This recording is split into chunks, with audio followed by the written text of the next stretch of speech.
It's time to explore wrestling's past and potential future with your weekly dose of a segment we call What If? Only found here on the WWE Podcast.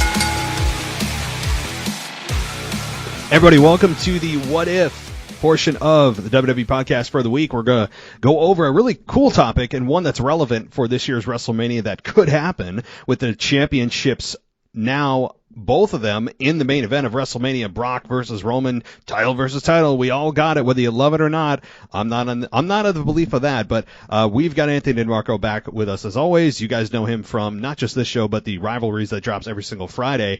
So, Anthony, welcome back, and this could be something that happens.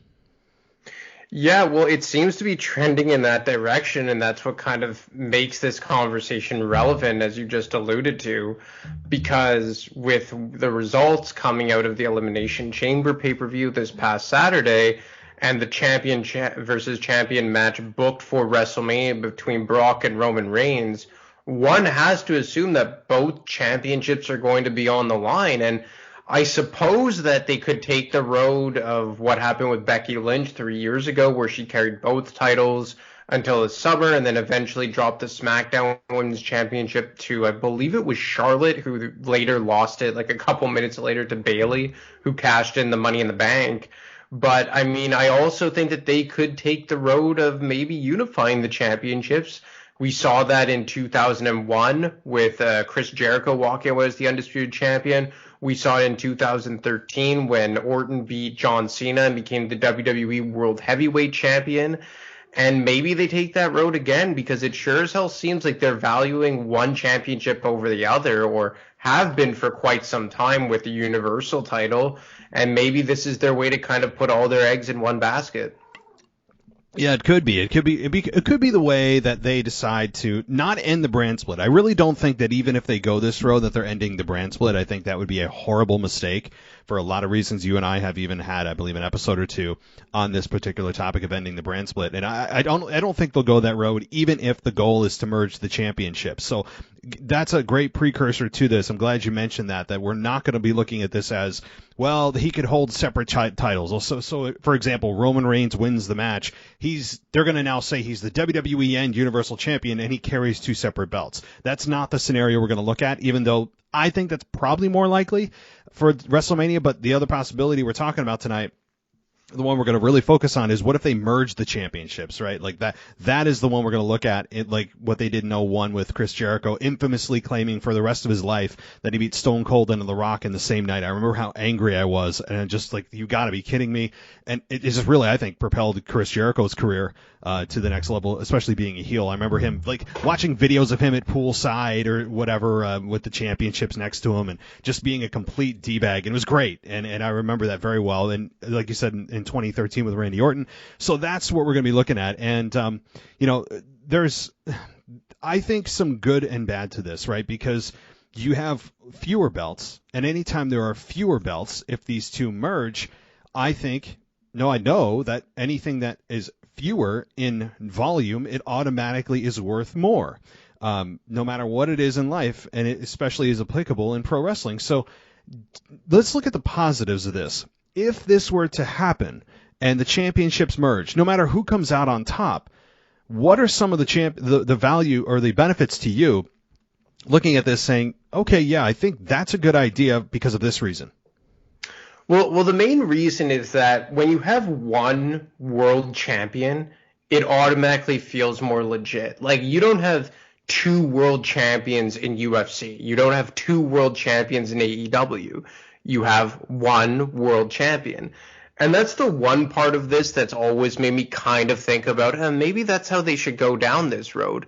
But after that, with the way that WWE is set up, I think that that is probably the only positive, along with maybe also you don't have that constant risk of making one of the championships feel almost irrelevant at times. And I think probably in the last 12 months or so, the WWE Championship has really felt secondary. And we even saw it, let's say, in the PG era with the World Heavyweight title, when they abolished the brand split and you had the WWE Championship as the far and away the most important title when CM Punk was holding it, and when The Rock came back and he won it, and the World Heavyweight title was opening up WrestleMania and having a 28-second match with Sheamus and Daniel Bryan, or, you know, Alberto Del Rio's really bad runs with it. I mean, the Big Show had a run with it in 2012. So that's the benefit to having one world title, because you run the risk of one of them really not feeling important. And I think that even in the last 12 months or so, you've seen that with the WWE Championship, I think specifically when Big E won it. Like, when you had the two world champions in the fall, and one was Roman Reigns and one was Big E, like, did they even remotely feel on par with one another? Not at all. That's the pro of it, if you ask me. That's a huge pro. I mean, when you look at this, it's a way, as you said, to have one world champion for two brands. It automatically makes that champion feel more important. And you're taking away a potential storyline for one of the brands, because that champion presumably can only be on one brand at a time for one storyline at a time. But it would really cement whoever that person is as the guy that WWE is going to put the weight of the company on. Where right now it's kind of a split distribution of weight. You can have somebody who's WWE champion, maybe they're not doing so hot. They're not somebody that you could say, yeah, that's our guy. But yet the Universal Champion like Roman Reigns is somebody that you go, well, that's our true champion. That's our guy that we can use as a backup if our other world champion, WWE champion, isn't working out so well. So it does provide, right now, it provides WWE some flexibility. But if they don't and they just go with the one, I think people appreciate that more too, because when you have one top guy, it kind of sends a signal to the fans that this is our guy. There's no second person. There's no secondary champion that could claim that they have a title at my status, because there's only one. Yeah, there's the IC and US and everything else, but that's still admittedly a step below what this world championship would be. My question to you though is, if they did this, what would they do physically with the belt? Would they keep the WWE Championship? Would they bring back the big old gold belt that they had for WCW as the world champion and actually brought it to WWE for a while? What do you think they would do physically with the belt? How would it look? What would they do? What would they call it? Well, I would just base it off of the track record, because when they did it in 2001, 2002, Jericho held both titles for about 4 or 5 months, I believe. And then when Triple H won the championship at WrestleMania 18, he came back with the new look Undisputed Championship, the belt we grew to know as the championship that Eddie Guerrero had and Brock had and JBL had. And then in 2013, when Orton won it, you had him carry around those belts all the way into WrestleMania. Daniel Bryan won the Undisputed Championship, or I believe back then they named it the WWE World Heavyweight Championship. And John Cena carried it all the way to SummerSlam, and then he eventually lost it to Brock Lesnar, and Brock Lesnar now then transformed it into the championship we now know as the WWE Championship, and they've held that look for over, I guess it's, 8 years at this point. So I think that based on history, let's say Roman Reigns walks out as the new champion, he would hold both physical titles for a couple of months and then eventually debut a brand new looking title. As to what the new one would look like, I mean, the World Heavyweight title would be pretty cool, but I always felt that maybe because that was WCW's championship, it rubbed Vince the wrong way, even though you could argue it's the nicest world title that we've ever seen in any wrestling promotion. But I would assume that they would just make a new championship, a brand new look. And as for what they would call it, I mean, you always get these new names like the Undisputed Champion or the WWE World Heavyweight Champion. But whenever they do these things, and we've seen it done twice in history already, they ultimately just quietly go back to being called the WWE Championship. So maybe you'll get some new cool, like, catchy nickname in the immediate future. I think it would ultimately just go back to the WWE Championship, because the other thing is as I just said, we've seen this done twice already. So I think even if they were to go down this road, it would only be a matter of time before they reintroduced another world title or brought back the Universal title. So I guess that's how I would ask you that. We've seen them do this twice already, and two times they've backpedaled on it. Do you think that they would ultimately just go back to the well with 2 world championships? Yeah. Oh, God. I mean, they've done it with the brand split. They keep, I mean, not that it's a every other year type thing, but we've seen them go brand split, no brand split. There's a brand split, but we don't follow the rules. WWE is notorious for saying, yeah, this is the last time we're going to see these two in a match ever. Final chapter. Sami Zayn, Kevin Owens, final chapter. Last time we're going to see Baron Corbin, Roman Reigns, final chapter. Like, they tell us this stuff all the time, and then they go back on their word, and they just hope or pretend that we don't care or won't remember.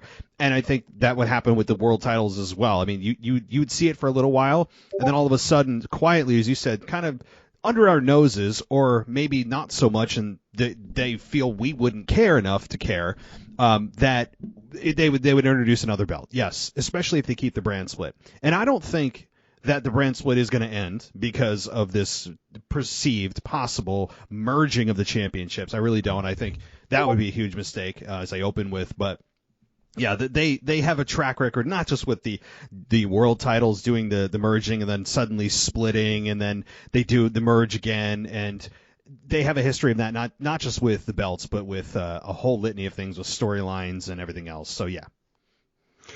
And then this is where you kind of venture into the cons part of this. Yeah. Because I think eventually, as we just discussed, they would bring back a new world championship, because history will tell us that every time they try and do this and merge the championships, they end up just doubling back and going back with a world champion for each specific brand.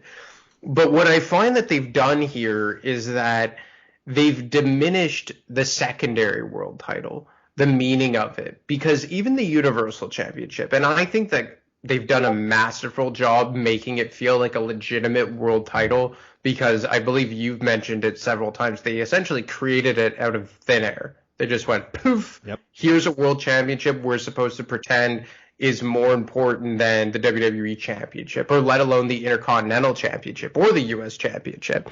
But I think that the initial run with Kevin Owens was very, very successful. You have Brock Lesnar hold that title almost on and off for what felt like 2 or 3 years in 2017, 2018. He legitimized it. And obviously the most recent run of Roman Reigns really making it feel legitimate and at times more important than the WWE title. But if you merge these titles again, it will eventually become known as the WWE Championship, because that is the main championship, the longest lineage championship, I guess, aside from the Intercontinental, that the company has to offer. So that if you tried to double back down the line and create another world title, or even bring back one of the debunked world titles in the heavyweight and the Universal to try and put on par with the WWE Championship, it just would not feel as important and would just feel hokey. Like, that's my worry with this entire possibility. Yeah, that's a real fear. I mean, honestly, when we start looking at the negatives now, to me, there's a bigger case for negative than positive. While I'm a big fan of fewer championships, and I will go to bat on that 9 times out of 10, this is the one where I say probably not on this. And the reason is that you have the Universal Championship that Roman Reigns has done such a masterful job of actually creating awareness about, making it feel almost on par with the WWE Championship because of how well he's been perceived over the last 18 months. It's August of 2020. They have made it, they put all this effort into that championship, and now all of a sudden they're just going to take that name away and rebrand it as something else. Plus, you also have the problem that I spun as a positive that now I'm going to tell you as a negative, is that there's only one world championship storyline going on one brand at a time. You can't have, say, Roman Reigns wins at WrestleMania, which I actually think he will, by the way, and he'll be a double champion. But if they merge the belts and there's no secondary championship, then he is going to be only on one brand at a time. Now, again, if they're going to not split the belts and have them separate championships, Roman Reigns could do double duty on a pay-per-view and have to defend both belts. But to me, even then, you'd have overexposure. I wouldn't want to see Roman Reigns on Raw and SmackDown. To me, I like that he's exclusive to SmackDown. I like that he is the face of SmackDown. He has become one of the biggest reasons people watch the show and why the ratings have been so good over the last year and a half.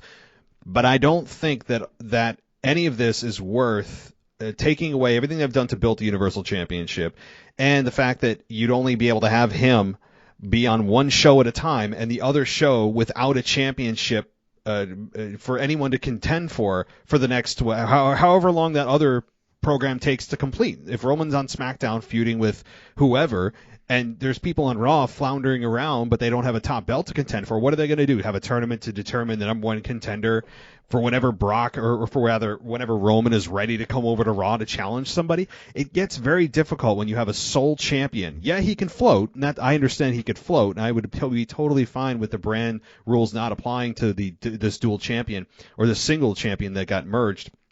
But you would have people just kind of floating around with personal feuds for the next however long. It creates problems.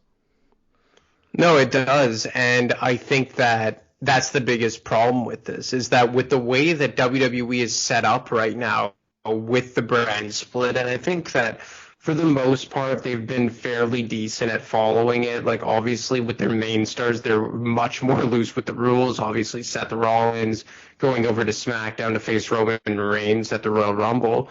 But I think for the most part that they have been pretty solid by adhering to the rules of the brand split.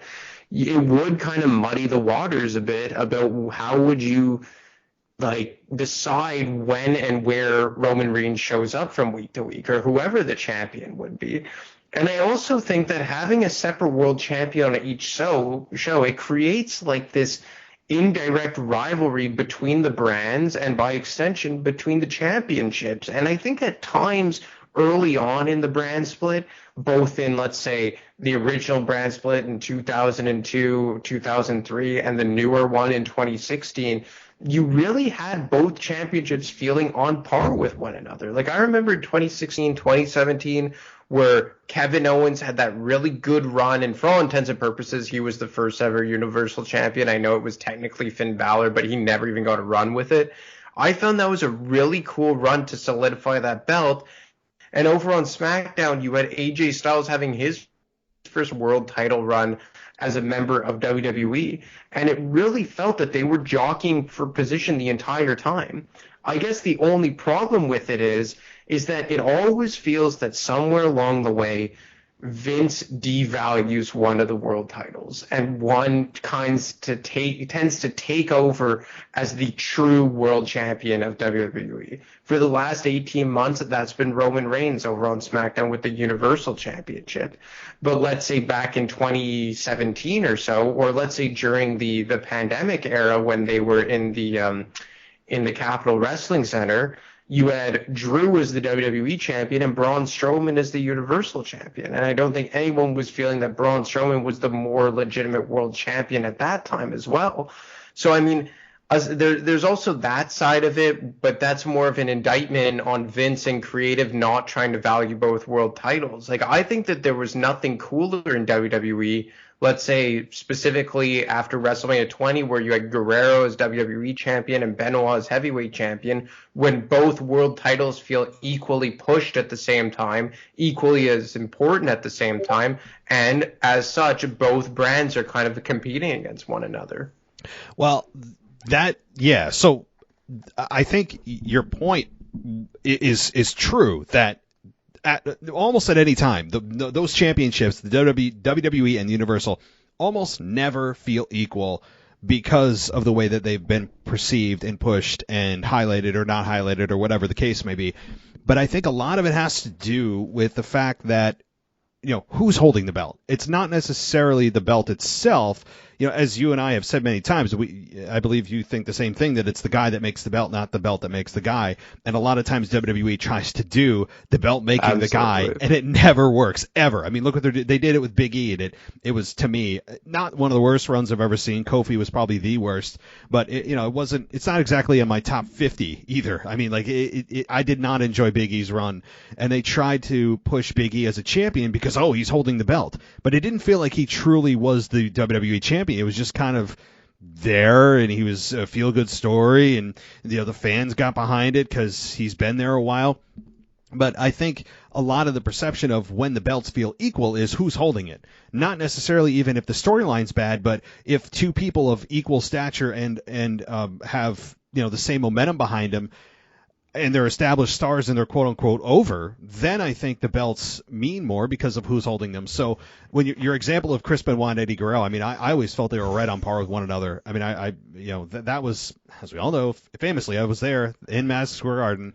That moment I'll never forget, watching the confetti fall, and everyone's obviously seen it on video, and seeing them hug, which was a very organic moment and all that. But they were, to me, on par with one another in terms of where they were in the company, where they had scratched and clawed. They paralleled the hell out of each other's careers, and were some of the best in the business, regardless of what you think about Chris Benoit and his personal, obviously tragedy that happened. Professional only is what we're talking here. So my point is, I think it matters a lot of who's holding the belts, and WWE's inefficiency to create big stars. It always comes back to their inability to create big stars. And to me, that is why more often than not, the reason why one belt feels less than another. Well, I mean, the biggest example of that, and I know you kind of disagree with me on this, but when they made Jinder Mahal champion in 2017, I quit watching SmackDown during his title reign.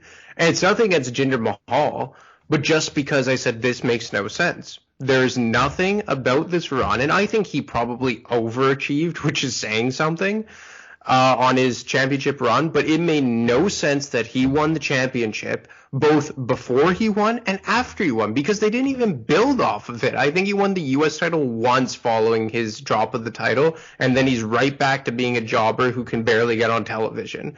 And I remember thinking at that time, like, how am I supposed to be sold on watching SmackDown when Jinder Mahal is the WWE Championship, who had probably never even gotten a singles win on pay-per-view before he beat Randy Orton at, I believe it was Backlash, if I'm not mistaken, when you have Brock Lesnar as the Universal Champion over on Monday Night Raw?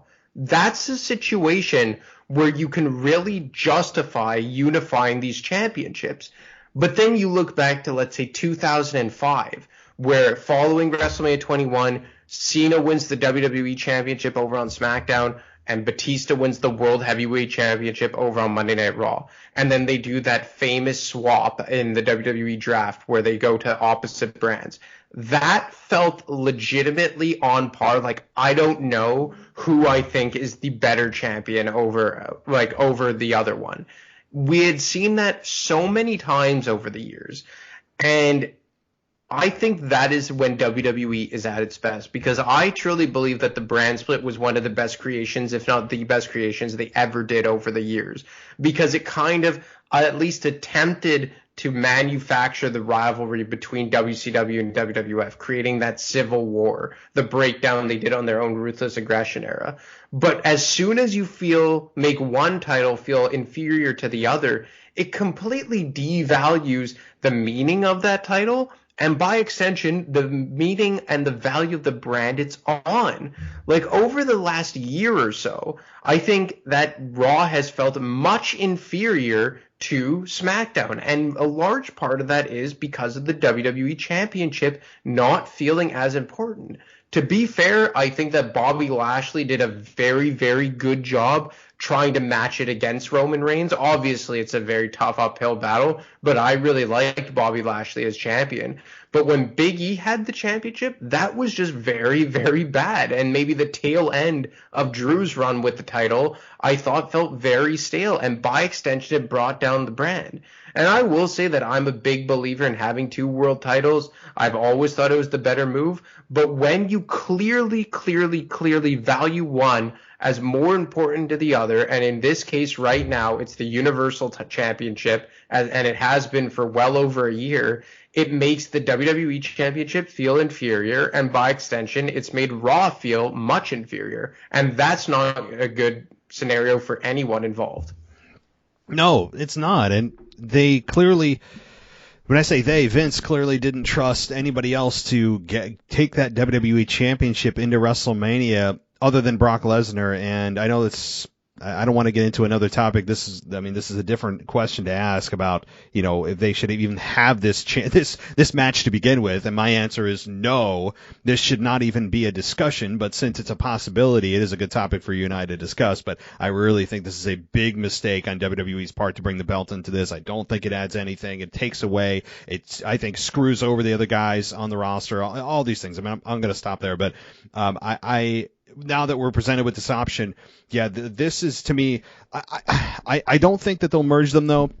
It is fun for you and I to consider this, but I think while merging them would be a possibility, I think it's almost like you have a brand split, but then the championship you have doesn't reflect that, meaning that you have a brand split. And the biggest benefit of a brand split is you are supposed to have two worlds in which men and women can compete, and there's more spotlights or more spots to be taken because there's two separate worlds, two separate storylines going on. It's not just one storyline running through both brands. So you would take away that other path that you would use to build stars because you only have one world champion.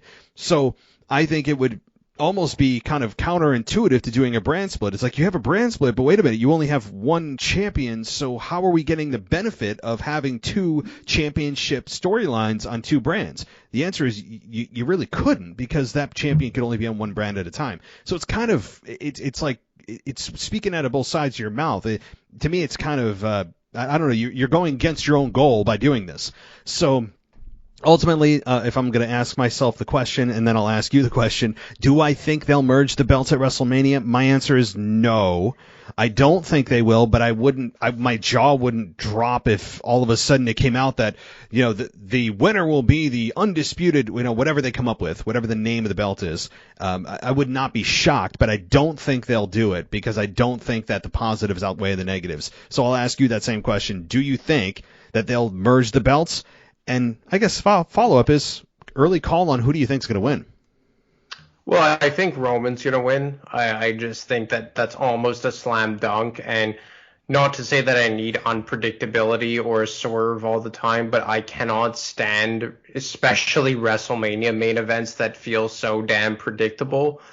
And it's just because you look at history, right? Like, they faced off twice at WrestleMania in the main event. One time it was kind of like a wash because Seth Rollins got involved and cashed in. And the other time Brock won. They're not going to make Roman Reigns lose again to Brock Lesnar. He's not going to go up against Brock Lesnar 3 times at a WrestleMania and never walk out as the victor. And, I mean, it doesn't take a rocket scientist to figure out that Roman has a lot more runway left than Brock Lesnar. Like, for God's sakes, Brock Lesnar was main eventing WrestleMania 19 years ago. Like, I think that he's got a lot less tread left on the tire than Roman Reigns. Roman Reigns is the present and probably the immediate future for this company. And as for, do I think they'll merge it? I don't. I think that they'll probably have Roman hold both championships into the summer, kind of like what they did with Becky Lynch 3 years ago following WrestleMania 35. But, I mean, I don't think that it would be I don't know which way they go with it, but I don't think they'll ultimately merge the championships because, to your point, I don't think they're going to abolish the brand split. And they could probably maybe swing it for a few months where you have a dual champion floating between both shows. I think eventually they would have to go back to the well and just go back with the classic one world title exclusive to each show. But your point is well founded about, like, you take away another path to the main event of WrestleMania, because think about this. If they had one floating world champion in 2004, we would have never gotten the Eddie Guerrero story. Yeah, never, ever. And one of the best stories of all time, by the way. And to me, one of the most emotional matches I've ever seen while I'm on Eddie Guerrero, just a binge here. If anybody hasn't seen, like, No Way Out 2004, when Eddie Guerrero faced Brock Lesnar and Brock was on his way out. Yes, Goldberg interfered in that, but that's neither here nor there. It's not even the point. But that you talk about emotional moments of a match and bringing a crowd into it from start to finish and just great storytelling and legitimate, like real, authentic connection that he had with the crowd. It wasn't manufactured. He didn't feel like he was trying to play a character. He literally felt like Latino Heat. And Eddie was one of the most, out of anyone that I've ever watched in wrestling, even more so than, say, some of the bigger stars like The Rock, which, yeah, he's a bigger star, but I feel like Eddie Guerrero was in some ways more authentic.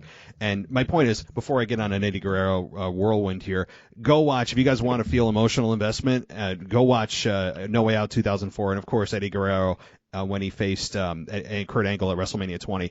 And anyway, so I'll leave it there. But any final thoughts? Well, I just had one question for you. Yeah. You know when they say, like, he's a 16-time world champion or a 10-time world champion, that could mean, like, a plethora of different things, right? It could mean world heavyweight, WCW, NWA, WWE, Universal, right? Do you think it diminishes being a multi-time world champion when we're talking about several different championships? Here's what I've always thought about when they bring that up. I love when they you have men or women, whoever, whatever storyline they talk about, and they're having a promo against their opponent, and they say, well, I'm a 12-time champion, whatever it is. I'm thinking to myself, why in the hell isn't the person on the other side of the microphone saying, okay, so you're telling me you've lost that belt 11 times, right? Like, you have lost it that many times. Isn't that worse? So I don't know why no one's brought that part of it up, that you've lost the belt more than anybody. Okay, you've won it, but you can't hold on to it clearly. It's such a simple comeback. I think that it diminish it. In that respect, why nobody comes back and says that I don't understand. But with all these numbers that people throw out there, sometimes they're so egregiously high. Like Brock Lesnar this past weekend when he won the WWE Championship, I had no idea he was at 10 championships already. I had no idea until they told me that stat.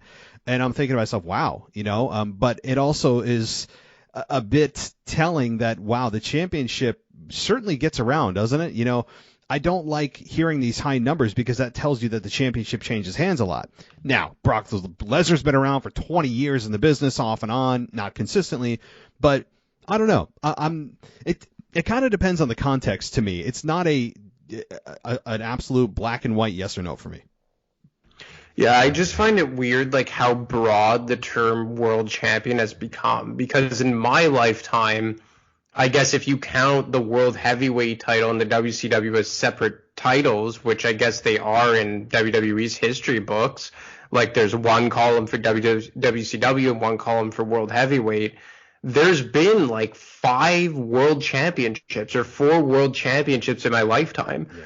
So for me, like, it's like, let's say a guy like Brock Lesnar, like, he's a 10-time world champion. Well, like, how many of those are Universal? How many of those are WWE? Or for Triple H and Randy Orton, how many of those are WWE? How many of those are world heavyweight? Like, even The Rock, like, I think The Rock is technically a 10-time world champion, but 2 of those are WCW. Like, those are the things about WWE where I think they try to just add, like, a broad, like, term to cover everything, but they don't ever really explain it. Yeah, I mean, yeah, the differentiation and the distinction between the actual championships themselves, right? Like, you're right. We hear, I'm a blank X amount of, I'm a 10-time world champion. You're right. It's like, well, okay, but like, is that Universal? Is that WWE? Is that World Heavyweight back when they brought that belt back? Is that also undisputed if you were here that long? Yeah, I mean, I guess when I hear that, if fans like you and I that have been watching for so long kind of take that and go, okay, it's probably a mixture, without actually going back and looking at the stats.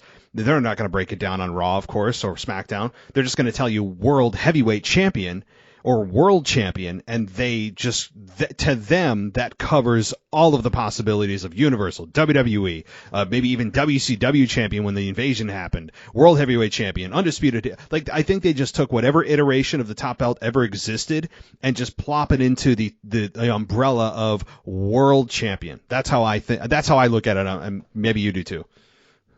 Yeah, I would assume so. I guess my final question to you would be, when you think of all these world titles, I guess including the WCW, the World Heavyweight, and the two we see now, do you put them all on an even footing? You mean past and present, or just present? Let's say Universal Championship, WWE Championship, World Heavyweight, and WCW World Title. And I guess even the ECW Championship, I forgot about Yeah, that oh god. one. Okay, well that to me, ECW.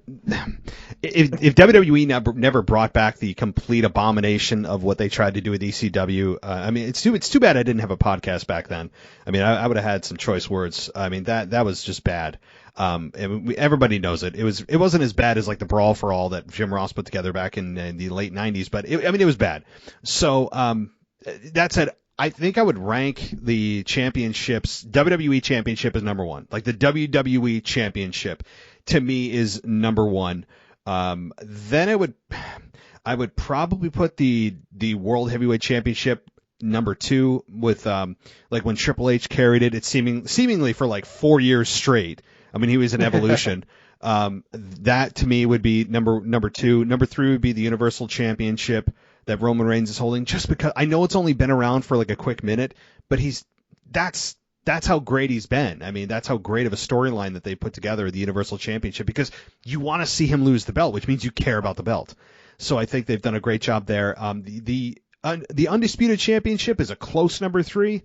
Maybe it's just not as fresh in my mind, but that's where I put that one. And of course, ECW is just it's an embarrassment. What about you? Yeah, well, WWE at the top for sure. World Heavyweight number two, just because of the significance it had and how many WrestleManias it headlined. I think it headlined 4, if I'm not mistaken, 20, 21, and 24 between Edge and Undertaker. And another fun fact is, like, The Undertaker, he actually hasn't held the WWE Championship since 2002. Wow. You know, those world championships he had in the later 2000s were all world heavyweight titles. So, I mean, that counts for something as well.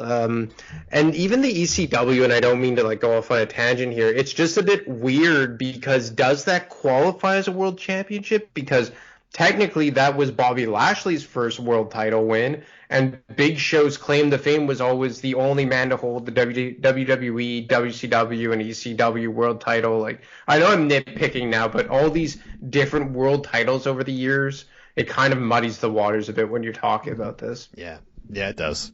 It does. I mean, that's that's an interesting stat too about Taker. No, he just spends so much time on SmackDown, which is where the World Heavyweight Championship resided for so long. So yeah. That's a hell of it. I guarantee everybody out there is like, wait, what? 2002. That's amazing. So, all right. Well, I think we have covered all the bases here, and I really enjoyed this conversation. And I just want to be clear: we don't believe that this is going to happen, but we wouldn't put it out of the realm of possibility. I'd say, at least I can speak for myself. I'd say it's like a 1 in 4 chance that they go with this path and actually merge the championships, because in the moment it would feel like, oh my God, they're merging the two top belts. But that's, to me, such short-sighted booking and not understanding the ramifications of what they're going to be doing if they do that. All the logistics of, we have one champion with 2 brands. Wait, we still have a brand split. What's happening? What do we call it? What does it look like? To me, there's no need to create that headache. It should just be, to me, and I'm sure you would agree, just 2 separate championships that Roman can now go around with. Now he not only has a stranglehold on the Universal Championship, but he's going to have a stranglehold on the WWE Championship. I mean, I've got my own theories about how that's going to go down. I could see at the end of that match, people are booing and pissed off that now he did not only lose the belt, he now has another one. I could foresee The Rock coming out at the end and then just staring, confronting him, and then they have a year-long setup like he did with John Cena. I believe I'm going from WrestleMania 26 to 27 or 27 to 28, I can't remember, where they have a year-long build and they just have a stare down and maybe Rock gives him a rock bottom. And that's how I foresee it, because WrestleMania 39 is in L.A., I don't know if there's any bearing on that, but anyway, I'll give you a quick second to respond on that, and then we'll wrap it up. No, yeah, I agree. Well, I think it's a slam dunk regardless what they do. When I do think it will take the road that you just outlined as 2 separate world titles, and eventually they would get broken off. But yeah, I agree 100% that it will probably lead to a Roman Reigns confrontation, because it just feels like that's inevitable at this point.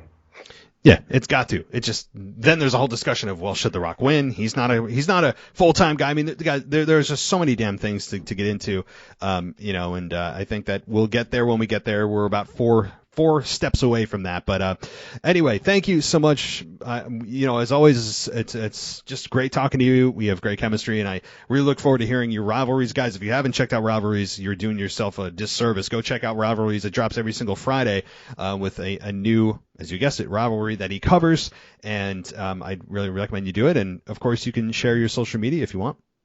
Yeah, you can catch me on Twitter at AdaMarket25, and as you just mentioned, every Friday here on Rivalries. And the latest one was JBL versus Eddie Guerrero, so be sure to check that one out. Oh, that's Texas Bull Rope, all that. Oh, yeah. Good stuff. That's when JBL first turned heel, and that very good stuff. I'll leave it. I won't spoil it. It's a well done review. You have some great audio in there as well as always, and check it out, guys. Thank you so much, buddy. We'll be talking next week. Yeah, man. Talk to you soon. All right. Bye. Thanks for listening to the WWE Podcast. Don't forget to subscribe on your favorite podcast app so you don't miss a show, or head to WWEpodcast.com. And for all of these shows ad-free, head over to patreon.com/WWE Podcast. Until then, we'll see you next time.